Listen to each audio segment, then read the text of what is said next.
Ya, Assalamualaikum. Salam sejahtera.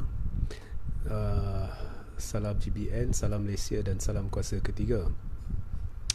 Jadi live hari ini saya akan tumpu kepada sesi soal jawab ya. uh, Sekejap. Okey. Live hari ini saya akan tumpu kepada sesi soal jawab. Dan ingin saya bawa perhatian anda semua kepada isu-isu semasa berkaitan dengan ekonomi negara, politik negara dan juga sistem kehakiman dan sebagainya lah, isu-isu semasa lah. Okay. Amirul Abdullah, RJ, you lost weight? Yeah, I lost a lot of weight, yes. Okay, so saya akan jelaskan berkenaan dengan isu-isu semasa berdasarkan soalan-soalan yang telah diajukan kepada saya untuk dijawab ya. Jadi saya telah kumpulkan soalan-soalan ni, dan soalan-soalan ni lebih dari YouTube, sebab saya juga bersiaran 9 malam setiap hari di YouTube. Jadi saya telah kumpulkan soalan-soalan mereka dan inilah saya dah pilih soalan yang berulang dan saya nak jelaskan. Jadi pertama, saya lihat kebimbangan orang ramai adalah berkenaan dengan situasi ekonomi dan politik negara yang makin mudarat, dan orang tanya apakah keadaan sebenar.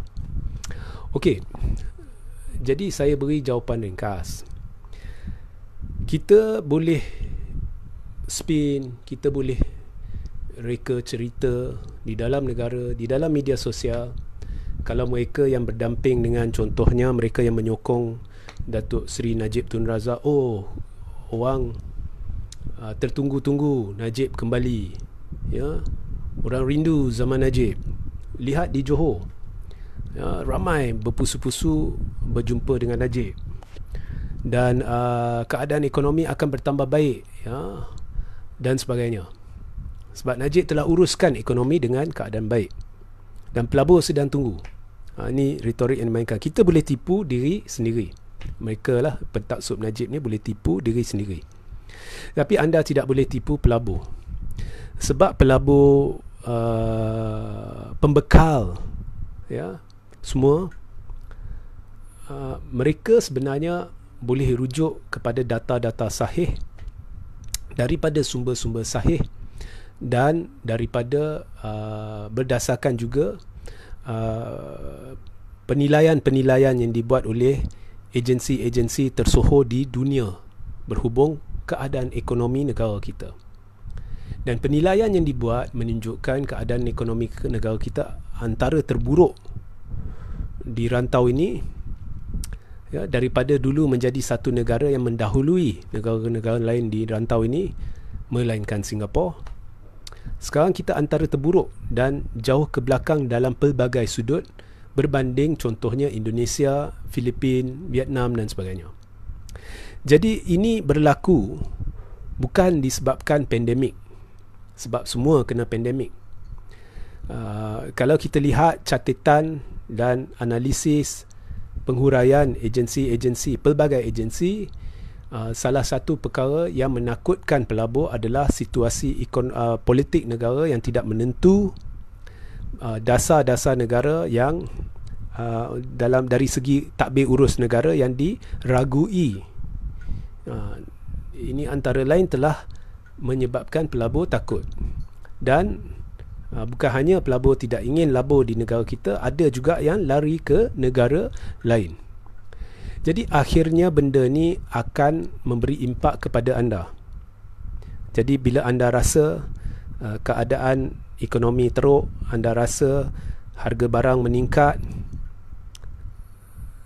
anda boleh rumuskan ianya telah membebankan anda. Ya. Sebab kadar peningkatan harga barang di negara ni luar biasa. Luar biasa ya. Dan kita tidak diberi penjelasan oleh pihak-pihak di dalam kerajaan, pihak yang berkaitan, kementerian yang bersangkut paut dengan ekonomi, Kementerian Kewangan dan sebagainya, satu kerangka kerja jangka pendek, sederhana dan panjang yang telah rangka oleh kementerian terbabit untuk menyelesaikan keadaan-keadaan semasa, ya, dengan pengakuan daripada kementerian berkaitan bahawa ini adalah masalah semasa dan ini penyelesaian kami agar apabila pelabur melihat, mereka yakin dengan kemampuan kita untuk mengatasi masalah. Tidak ada. Sebab kerajaan pun tidak bersatu, ya. Di dalam kerajaan pun ada berpuak, ya. Ada puak UMNO yang tak suka PPBM, ada puak ini, puak itu. Dia tidak bersatu. Dan inilah masalahnya apabila satu kerajaan didirikan atas dasar sogokan kuasa dan kedudukan, ya, demi mengekalkan Perdana Menteri yang hanya berpaut pada majoriti rapuh. Ya, inilah masalah yang timbul. Sebab mungkin pihak yang memegang jawatan memegangnya atas dasar sogokan kuasa dan kedudukan. Mungkin dia tidak layak, mungkin dia tidak sesuai, atau mungkin tidak ada kemampuan yang cukup, tetapi dia berada di situ kerana Perdana Menteri terdesak untuk kekalkan kedudukan dia, ya. Jadi semua ini adalah masalah yang akan timbul. Kemudian pelabur juga melihat, ya, sistem penguatkuasaan, sistem apa orang kata, pihak berkuasa. Apabila anda melihat SPRM, Ketua Pesuruhjaya dia dikaitkan dengan satu kesalahan jenayah, sama ada betul atau tidak perlu disiasat, tetapi tidak ada siasatan menyeluruh, siasatan terbantut. Dan kita lihat ada intimidasi oleh SPRM apabila SPRM yang diketuai oleh Ketua Pesuruhjaya yang disyaki bersalah telah melakukan siasatan terhadap Suruhanjaya Security yang pada masa itu menjalankan siasatan terhadap Ketua Pesuruhjaya SPRM. Jadi berlaku intimidasi dan tidak menurut rule of law cara penyiasatan dilakukan, peguam negara senyap dan sebagainya. Jadi ini menunjukkan siasatan seterusnya, siasatan menyeluruh tidak dilakukan atas satu tuduhan jenayah melibatkan SPRM, iaitu badan yang dipertanggungjawabkan atau agensi kerajaan yang dipertanggungjawabkan untuk memantau, menyiasat dan mengambil tindakan berhubung kes-kes rasuah dan salah guna kuasa. Jadi pelabur semestinya tak yakin untuk melabur duit dia, sebab bila nak melabur berbilion ringgit untuk lakukan perniagaan dengan agensi-agensi, syarikat-syarikat berkait kerajaan sama ada secara langsung atau tidak langsung, mereka khawatir jika berlaku isu salah guna kuasa, rasuah dan sebagainya, ya, SPRM atau pihak berkuasa mungkin memihak kepada syarikat-syarikat berkenaan, kerana syarikat-syarikat berkenaan melibatkan lantikan politik. Dan di dalam Malaysia sekarang ini, lantikan-lantikan adalah atas dasar sogokan kuasa dan kedudukan, kerana Perdana Menteri hendak kekalkan kedudukan dia. Jadi pelabur takutlah, pelabur takut nak labur duit. Dan berbalik kepada isu Najib, orang kata orang rindu dan sebagainya. Taksub Najib kata orang rindu zaman Najib. Sebenarnya di seluruh dunia sudah disahkan skandal 1MDB melibatkan Najib Razak. Di Amerika Syarikat, kes 1MDB sudah habis dibicarakan, hukuman telah sabitan bersalah terhadap Roger Ng sudah dibuat atas pengesahan, ya, skema aliran dana oleh FBI dengan bukti-bukti yang kukuh yang kini kita tahu adalah bukti yang sahih, di mana bukti itu juga menunjukkan ada aliran dana 4 bilion lebih kepada akaun Najib dan anak tiri dia. Jadi seluruh dunia tahu Najib terlibat dalam skandal 1MDB. Okey, seluruh dunia tahu salah satu subsidiary 1MDB iaitu SRC, Najib dalam kes melibatkannya. Panel 4 hakim, 1 Mahkamah Tinggi dan 3 hakim rayuan telah mengekalkan, telah menyabit Najib bersalah, ya, atas semua pertuduhan. Seluruh dunia tahu Najib telah mengaku bahawa dia hanya menganggap, maknanya tidak ada bukti bahawa 2.6 bilion dalam akaun dia adalah dari Raja Arab Saudi. Maknanya betul, keempat-empat hakim apabila memberitahu kononnya 2.6 bilion tu dana Raja Arab Saudi adalah cerita dongeng kerana tak ada bukti. Okey. Jadi apabila pelabur melihat satu parti yang mereka tahu, walaupun Najib tidak ada jawatan dalam parti itu sekarang, tetapi parti itu mereka tahu dipengaruhi oleh Najib. Sebab bila lihat pilihan raya yang dicetuskan oleh UMNO tanpa sebab di Melaka, di Johor dan sebagainya, kempen parti itu diterajui oleh Najib. Jiwa kempen adalah Najib.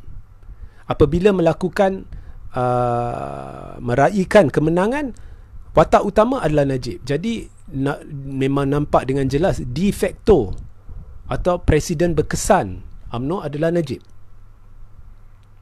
Jadi bila mereka melihat parti ini cuba untuk dominasi lanskap politik dan kembali, dan apabila mereka melihat kecelaruan politik disebabkan oleh keinginan parti ini untuk kembali, kerana pemimpin-pemimpin parti ini yang semuanya di atas, top layer, semuanya terpalit dengan skandal jenayah yang dibicarakan di mahkamah, maka pelabur akan takut. Lebih takut, jauh lebih takut.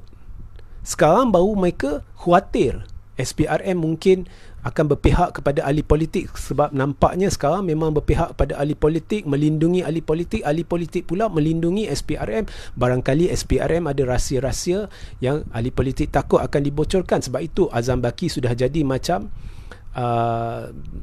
Rambo, ya, boleh buat apa, boleh cakap apa dia suka, ya. Barangkali ahli politik khawatirlah, dia ada rahsia. Okey. Jadi ini baru khawatir kalau kita melabur di negara kita dengan Malaysia, ya. Jika kita melabur dengan syarikat berkait kerajaan, SPRM mungkin akan memihak kepada ahli-ahli politik atau lantikan politik dalam syarikat tersebut, sebab mereka saling melindungi SPRM dengan kerajaan dan ahli-ahli politik. Jadi ini baru khawatir, mereka tak nak melabur.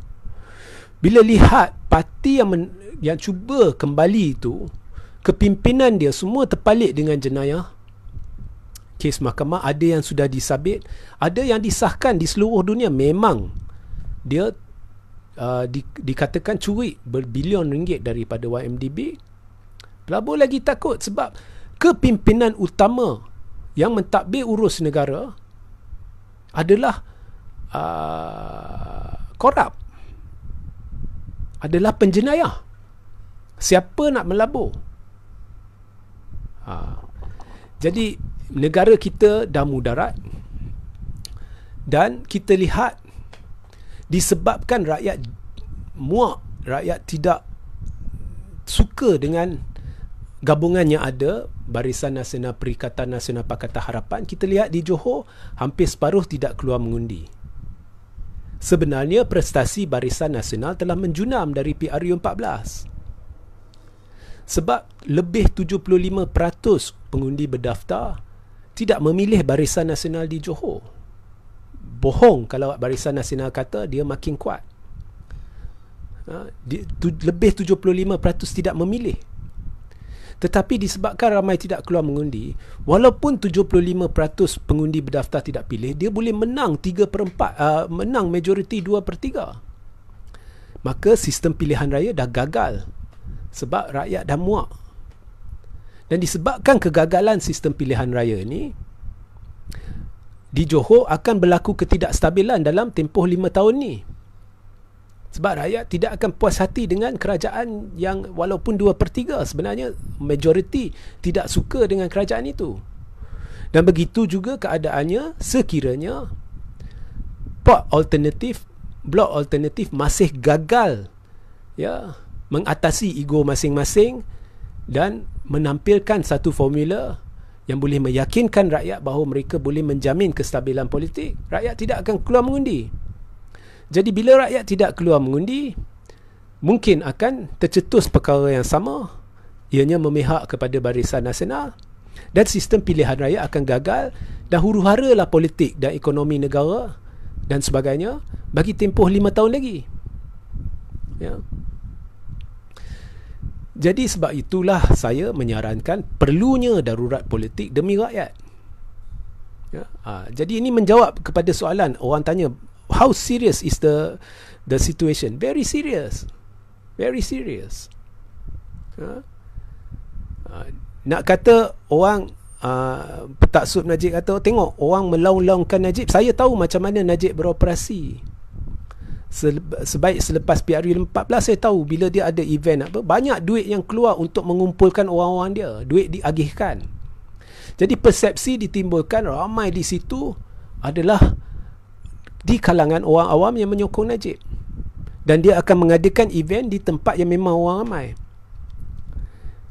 Tapi sebenarnya banyak juga sogokkan duit, kumpul orang di sana untuk menyorak nama Najib, seolah-olah mereka ni di kalangan orang awam yang tiba-tiba berada di sana dan nampak, oh ada Najib. Tak. Ya. So keadaan teruk lah sekarang ni, dan kita memerlukan darurat politik. Jadi baik, sebelum saya buka soalan, saya nak menjurus kepada soalan kedua yang berkenaan dengan istana.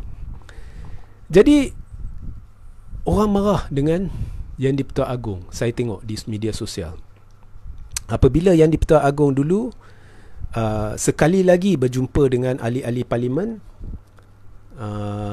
dalam usaha UMNO menumbangkan Muhyiddin, dan seterusnya memilih Ismail Sabri sebagai Perdana Menteri berdasarkan sokongan majoriti ahli-ahli parlimen. Orang marah, dia kata Yang di-Pertuan Agong tidak dengar rakyat, keluhan rakyat, sepatutnya perlu ada darurat politik dan sebagainya. Tetapi di media sosial terlalu ramai mengkritik tak tentu hala pihak istana, dan ada blogger yang terlalu kasar, bahasa kasar terhadap Yang di-Pertuan Agong. Jadi di dalam situasi anda inginkan Yang di-Pertuan Agong mendengar keluhan rakyat, tetapi di media sosial diviralkan artikel-artikel yang terlalu kesat bahasanya terhadap Yang di-Pertuan Agong. Ya. Jadi adakah anda berfikir Yang di-Pertuan Agong akan layan? Ini anda perlu tanya diri sendirilah. Ya. Contohnya ada Steady Aku 47 tu, dia ada pendedahan dia. Pelbagai cara boleh dilakukan untuk membuat pendedahan itu, tetapi cara yang dilakukan itu, adakah anda fikir Agong akan layan? Adakah anda fikir Agong rasa kalau saya tak layan, saya tak menurut apa yang diminta, kedudukan saya akan tergugat? Agong tahu kedudukan dia selamat dari sudut perlembagaan. Jadi nak minta sesuatu dengan cara tak beradab, dengan cara beremosi, adakah anda fikir Agong akan melayan? Tak layan. So itu anda perlu fikirkan. Sebab ada seorang yang bertanya kepada saya, mengapa tak tegas? Memang bila perlu tegas, saya akan tegas. Macam saya kata, memang memalukan negara apabila Najib dilihat menghadiri satu majlis buka puasa di Istana Negara, duduk bersama Yang di-Pertuan Agong. Itu adalah satu perkara yang memalukan. Tetapi selebihnya, kalau nak salahkan sesiapa Agong dan sebagainya, itu adalah andaian. Sebab anda perlu tahu bahawa banyak yang anda tidak tahu. Ya. Banyak andaian yang sedang dibuat di media sosial. Kemudian orang menunjukkan emosi, dan dalam menunjukkan emosi ada keluar juga artikel-artikel yang menghina dengan kata-kata kesat.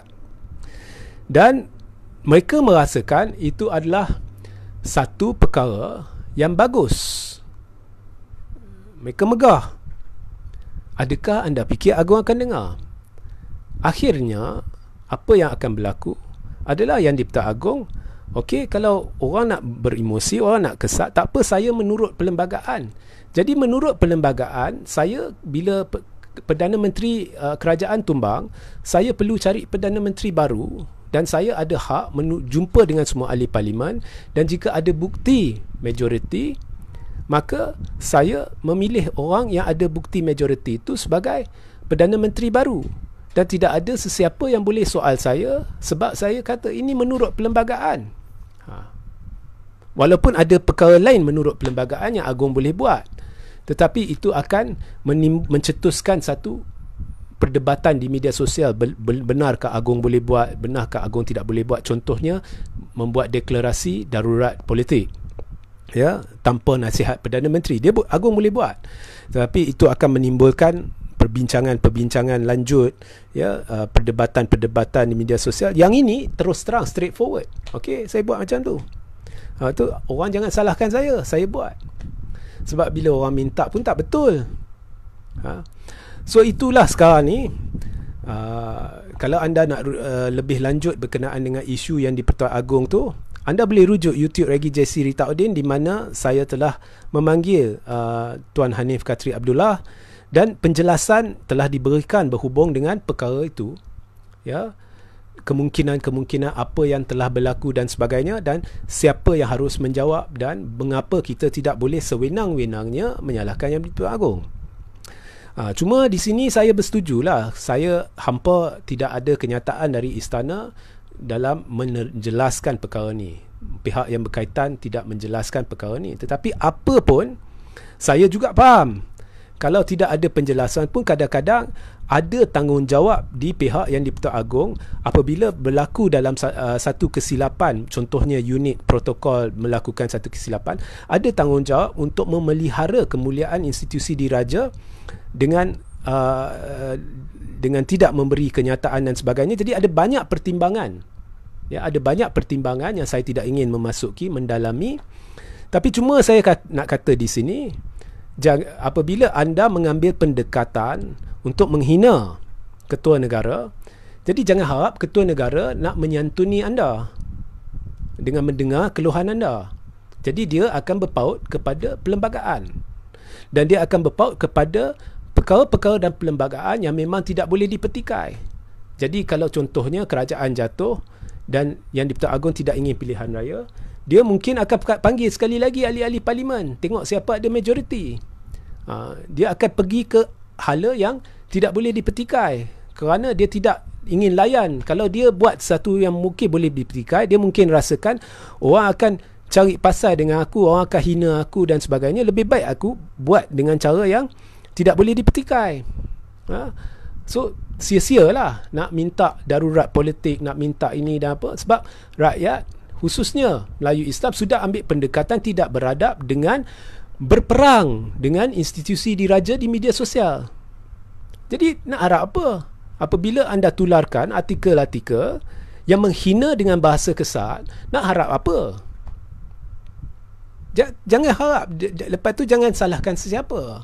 Itu menjawab kepada soalan, ya, mengapa, apakah tindakan yang perlu diambil berhubung dengan isu ni, isu tu yang bersangkut paut dengan institusi diraja, ya. Okey. So saya ada pendekatan sendirilah. Apabila saya minta, saya berhujah. Mengapa kita perlu darurat politik? Bukannya saya seperti steady aku dan tulis satu artikel yang menghina terus Yang di-Pertuan Agong. Biarpun saya berada di luar negara, saya tidak akan buat perkara demikian, sebab penulis steady aku dia berani buat sebab dia di luar negara, bukan di dalam negara. Tapi biar saya berada di luar negara, saya tidak akan buat sebab saya tahu itu perkara bodoh. That is not the way. It's not mature. It's not mature. Okay. So itu penjelasan saya. Jika anda ada soalan, anda boleh mula bertanya dari sekarang.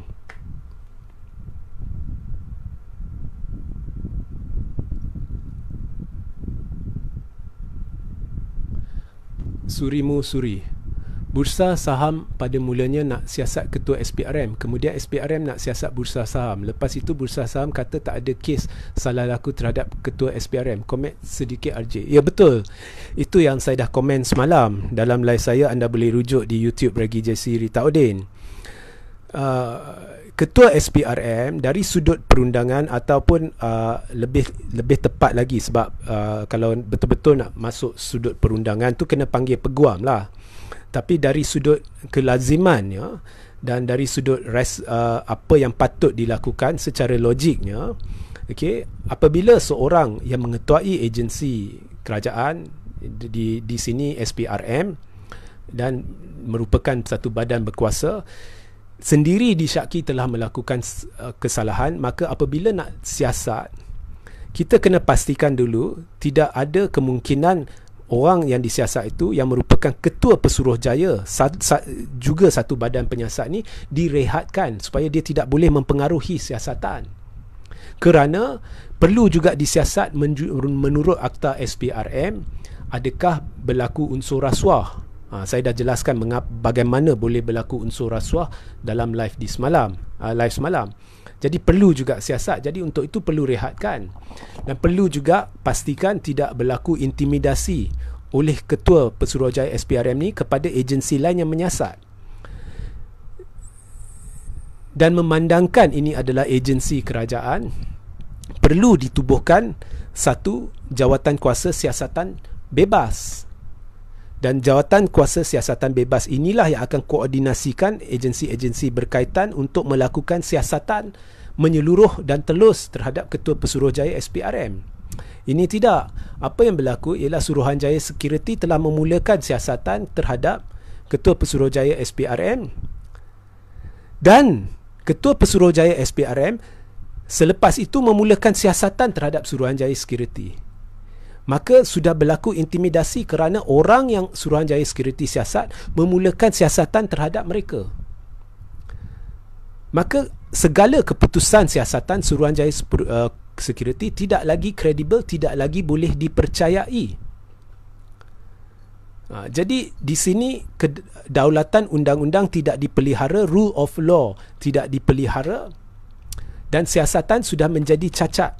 Jadi seharusnya yang di-Pertuan Agong dinasihati oleh Peguam Negara berhubung babak-babak perundangan berkait dengan kes ini, bagi meningkatkan memastikan tuanku faham perlunya Ketua Pesuruhjaya SPRM direhatkan supaya siasatan boleh dijalankan.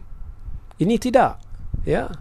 Jadi di sini kita lihat pembangkang, ramai pemimpin pembangkang dan ramai pemimpin di belah kerajaan senyap, menunjukkan mungkin ada ketakutan. Itu yang saya kata, barangkali Ketua Pesuruhjaya SPRM ada banyak rahsia melibatkan ahli-ahli politik. Dan kemudian Perdana Menteri pula dilihat menyebelahi Ketua Pesuruhjaya SPRM. Perdana Menteri tidak ada hak untuk meminta rakyat mempercayai keputusan siasatan dan sebagainya. Itu dah secara tidak langsung memihak kepada Ketua Pesuruhjaya SPRM dan mencampuri urusan siasatan. Sebaliknya, apa yang perlu dilakukan ialah Peguam Negara perlu memainkan fungsi dia dan mengesyorkan penubuhan jawatan kuasa siasatan khas bebas supaya siasatan dapat dilakukan dengan telus. So inilah masalahnya, dan bila berlaku perkara ni, pelabur tak yakin lah. Syarif Rafi, UMNO is stained with many crimes and MACC is not in shaky situations. We are hitting them very badly. Yeah, correct. Hafsah Muhammad Ali, taksub sangat pada manusia doa. Ini jangan salah faham, bukan hormat. Lawrence Lajawah, salam dari daerah Datu dan selamat petang. Terima kasih. Zailah Mahirul Idris, Tuan RJ, are you okay puasa? That's why you lost weight.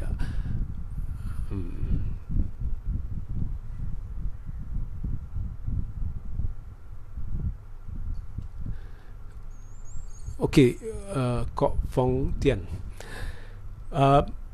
Ya, keadaan negara kita teruk.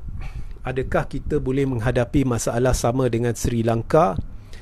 Jika anda kaji masalah politik dan sosial di Sri Lanka bagi tempoh 4-5 dekad sebelum ini, dan jika anda kaji masalah sosial dan politik di Malaysia dalam tempoh yang sama, walaupun secara spesifik ada perbezaan-perbezaan, tetapi secara asasnya ada banyak similarity, di mana kita sedang melakukan kesalahan-kesalahan sama dari beberapa sudut yang saya tidak ingin masuk dalam live ini kerana ianya akan menjadikan live terlalu panjang. Tapi kita sedang melakukan kesalahan-kesalahan teruk dalam yang seakan-akan sama dengan Sri Lanka, termasuk dari sudut memarakkan polemik perkauman dan keagamaan, ya, untuk tujuan politik. Bukannya demi rakyat, bukannya demi ummah, untuk tujuan politik, untuk mengaut undi, ya.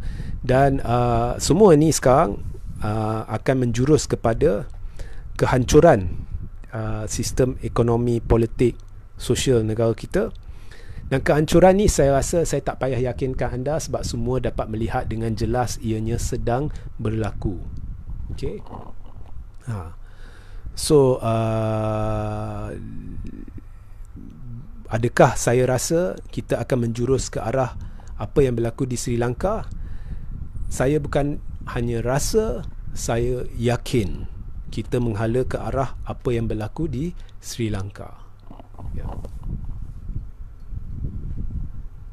Simon Wong, maybe FBI should tell everyone in Malaysia who is MO1.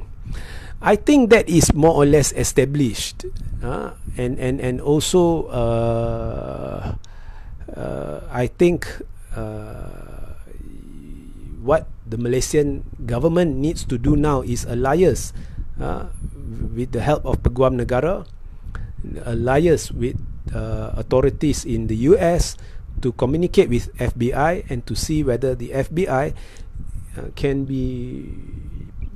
can participate in the proceedings here in Malaysia, the 1MDB proceedings here with Malaysia.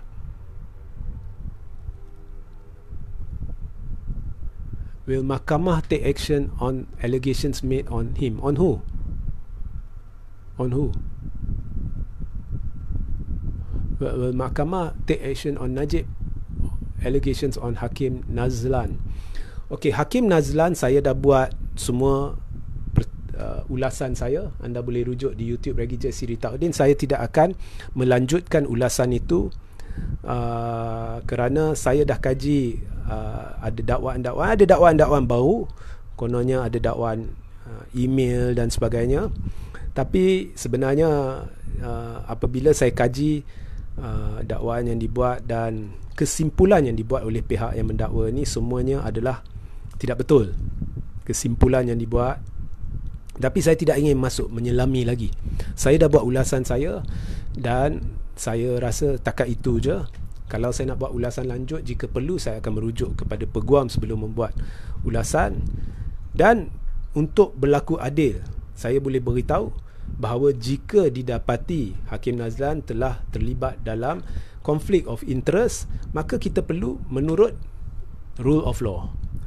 Tetapi pada masa yang sama, saya lihat juga banyak fitnah yang sedang dilemparkan kepada Hakim Nazlan, dan kita serah kepada pihak-pihak yang menyiasat untuk melakukan siasatan, ya. Saya cuma ingin puji Ketua Hakim Negara kerana memberi satu amaran dan penjelasan yang cukup baik, ya, berhubung dengan tomahan-tomahan, fitnah-fitnah, serangan-serangan oleh politikus terhadap sistem kehakiman dan hakim-hakim kebelakangan ini.